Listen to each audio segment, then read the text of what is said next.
Hello बच्चों, कैसे हो आप। आज की क्लास में एक बार फिर से आपका स्वागत है। देखो, हमारे पास केमिकल काइनेटिक्स की बात चल रही थी, रासायनिक बलगति की बात चल रही थी। रासायनिक बलगतिकी में आज हम एक नए टॉपिक की बात कर रहे हैं जिसका नाम है रेडियो एक्टिव विघटन। रेडियो एक्टिव विघटन। विघटन, ठीक है। ये देखो, ये जो टॉपिक है ना, वो हमने इनऑर्गेनिक केमिस्ट्री में भी पढ़ा था, ठीक है। लेकिन वहां पे शायद किसी ने ना पढ़ा हो, और उसके बाद वहां पे उस टाइम वीडियो में इतनी क्लियरिटी भी नहीं थी जितनी अब आ रही है। मैंने वीडियो की क्लियरिटी सुधार ली है, तो शायद समझ में भी ना आया हो, क्योंकि मेरी जो स्टार्टिंग की वीडियो थी आपको पता है उसमें क्लियरिटी अच्छी नहीं थी। वॉइस तो थी अच्छी लेकिन क्लियरिटी अच्छी नहीं थी। तो इसी टॉपिक को मैं आज दोबारा पढ़ा रहा हूँ। ये क्योंकि फिजिकल केमिस्ट्री में भी है और इनऑर्गेनिक केमिस्ट्री में भी है, तो अक्सर ये पूछ लिया जाता है, ठीक है। देखो, जैसे हमारे पास प्रथम कोटि अभिक्रिया होती है, सेम वैसे ही ये है। जैसे प्रथम कोटि अभिक्रिया है, फर्स्ट ऑर्डर रिएक्शन है, वैसे ही ये।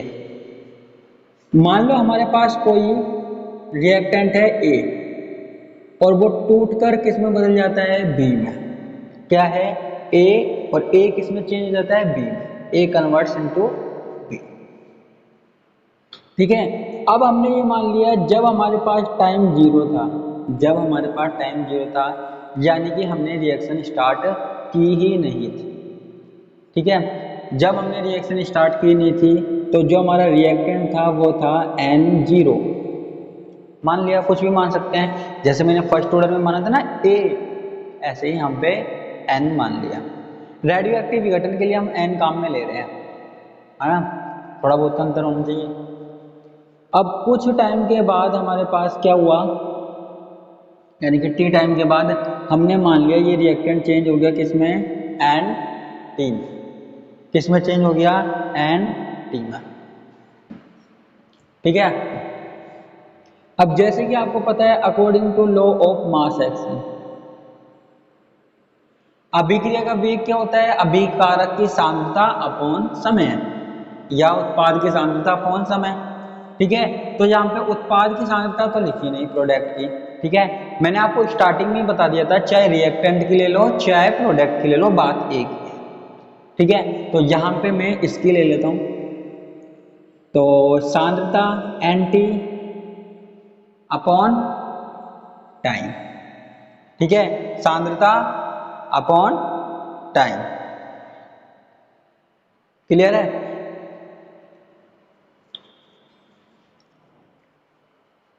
अब यहां पे आगे बात करते हैं, यहां पे हम D लगा देते हैं, D NT अपॉन DT किसके प्रोपोर्शनल है, अभिकारक की सांद्रता के। अभिकारक की सांद्रता क्या है, NT, NT। अब समानुपाती का साइन हम हटाएंगे, DNT अपॉन DT बराबर ये आ जाएगा। अब देखो, जैसे वहां पे के लगाते थे ना समानुपाती स्थिरांक, यहाँ पे लगाते हैं लैम्बडा, लैम्बडा एन टी। क्या, लैम्बडा एन टी, ठीक है। ये हम लगाते थे। ये हमारे पास क्या हो गया, डिफरेंशियल हो गया। हमारे पास क्या हो गया, यहाँ पे अवकलन हो गया, ठीक है। तो ये समीकरण नंबर 1 क्या है, अवकलित वेग समीकरण,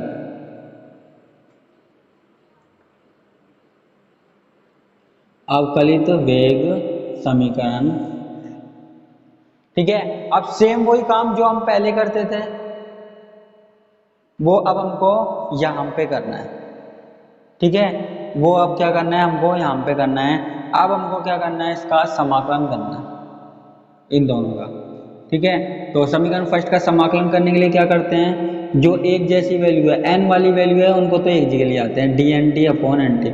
हाँ, एक बात और देखो, यहाँ पे मैंने रिएक्टेंट की कंसंट्रेशन लिया है, ठीक है। रिएक्टेंट की कंसंट्रेशन क्या होती है, कम होती है, रिएक्टेंट की सांद्रता कम होती जाती है। मैंने स्टार्टिंग में बताया था, इसलिए इसमें हम माइनस लगाएंगे।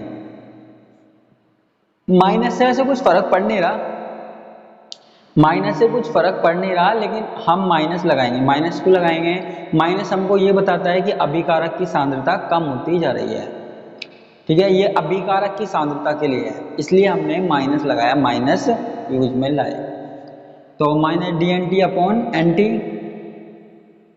इज इक्वल टू क्या? लैम्बडा, और डी टी को हम इधर लेके गए, डी टी।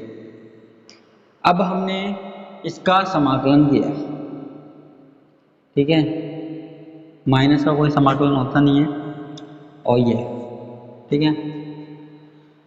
अब आप देख सकते हो लैम्बडा का, देखो लैम्बडा क्या है? रेडियो एक्टिव स्थिरांक है, जैसे के होता था ना, ऐसे ही लैम्बडा रेडियो एक्टिव स्थिरांक है। अब देखो लैम्बडा है, इसका कोई भी समाकलन नहीं होगा क्योंकि स्थिरांक क्या है, dt का क्या होगा? t होगा, ठीक है। साथ में हमारे पास क्या लगेगा? c लगेगा। क्या लगेगा? c लगेगा। अच्छा अब एक बात बताओ, जब मैंने वहां पे समाकलन किया था तो मैंने वहां पे क्या लगाया था? यहां पे क्या आएगा? Minus l n n t, minus l n n T.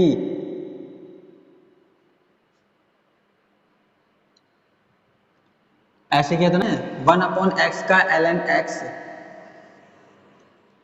ये होता है ना, तो यहाँ पे माइनस ln nt हो गया हमारे पास, ठीक है। ये हमारे पास समीकरण नंबर क्या आ गई? 2 आ गई,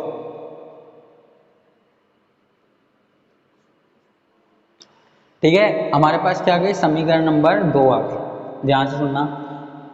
अब हमको क्या करना है? एक कंडीशन रखनी है, जब हमारे पास वैन टाइम 0 था, ठीक है, तो एन टी हमारे पास क्या था? एन 0, ठीक है। तो टी 0 और एन नोट, यानी कि इसकी वैल्यू हम किस में रखते हैं? समीकरण नंबर 2 में रखते हैं। तो minus l n n nought, t की वैल्यू 0 थी तो ये लैम्बडा भी क्या हो जाएगा? 0 हो जाएगा। तो यहाँ पे 0 और सी की वैल्यू क्या आ गई? माइनस एल एन एन 0, ठीक है। तो ये वैल्यू किस में रख देंगे? समीकरण नंबर 2 में। समीकरण 2 में c का मान रखने पर, by putting value of c in equation number 2,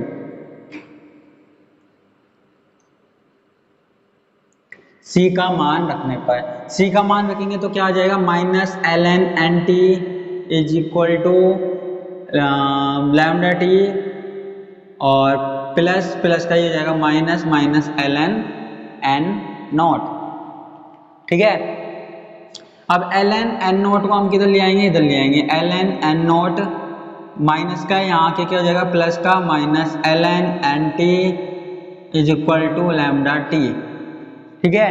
अब इसको एल एन वाली वैल्यू जब माइनस में होती है तो उसको हम क्या लिख सकते हैं? L n n nought upon n t, और साथ में ये क्या है? लैम्डा टी, लैम्डा टी है ना, टी को हम इधर ले आएंगे, ठीक है। टी को हम इधर ला सकते हैं, तो ये हमारे पास क्या हो जाएगा? 1/t l n n nought upon n t, और ये लैम्डा। एल एन की वैल्यू कितनी होती है? 2.303 लॉग भी लिख सकते हैं हम इसको, आपको पता होगा, जैसे मैंने वहां लिखा था n nought upon n t, और ये लैम्बडा। ये हमारे पास इक्वेशन नंबर 3 आ गई। ये हमारे पास रेडियो एक्टिव विघटन आ गए, और ये आप देख सकते हैं जैसे हमारे पास फर्स्ट ऑर्डर रिएक्शन थी, सेम वैसे ही हमारे पास ये रिएक्शन है, इसमें कोई दिक्कत वाली बात नहीं है। कोई दिक्कत वाली बात है क्या? कोई दिक्कत वाली बात नहीं है, ठीक है। तो इसको हम ऐसे भी लिख सकते हैं। अब अगर हम इसकी बात करें,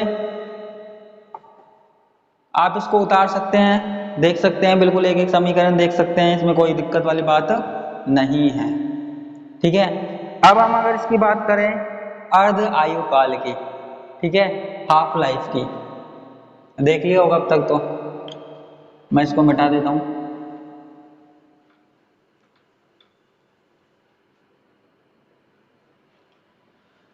अगर मैं इसकी बात करूं हाफ लाइफ की, अर्ध आयु काल की, हाफ लाइफ टाइम, अर्ध आयु काल, तो अर्ध आयु काल में देखिए यहाँ पे जब t 0 था तब तो t n 0 था।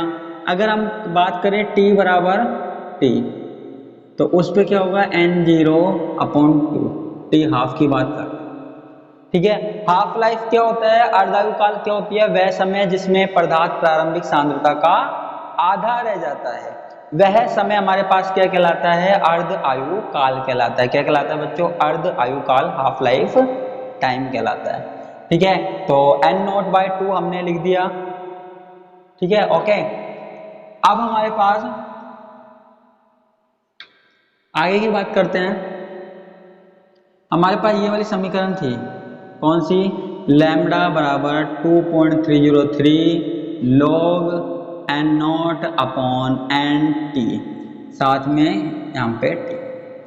ठीक है, तो अब हमें करना क्या है, अब हमें करना क्या है, जहां पे हमारे पास nt है, जहां पे हमारे पास nt है वहां पे सिंपल सा काम करना है, वहां यहां रखना है। ठीक है, तो t को इधर ले जाता हूं मैं पहले, तो इसको t हाफ लिख सकता हूं मैं। t हाफ क्यों लिख रहे हैं हम, अर्ध आयु काल निकाल रहे हैं। क्या निकाल रहे हैं बच्चों, अर्ध आयु काल निकाल रहे हैं, हाफ लाइफ टाइम निकाल रहे हैं।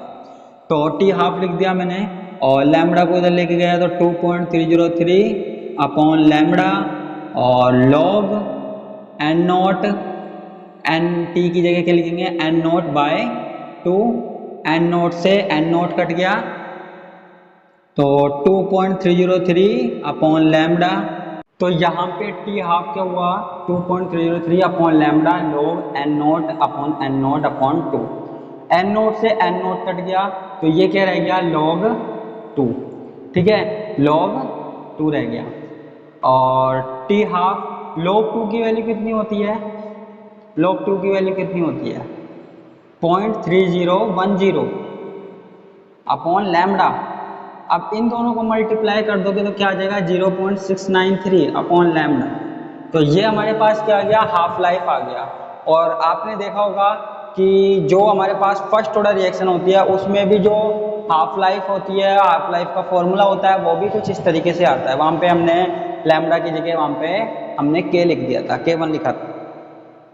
यहाँ हम लैम्बडा लिख रहे हैं। लैम्बडा किसके लिए लिख रहे हैं हम, रेडियो एक्टिव विघटन स्थिरांक के लिए। किसके लिए लिख रहे हैं, रेडियो एक्टिव विघटन स्थिरांक के लिए। अब एक छोटा सा टॉपिक और है, वो और मैं आपको बता देता हूं।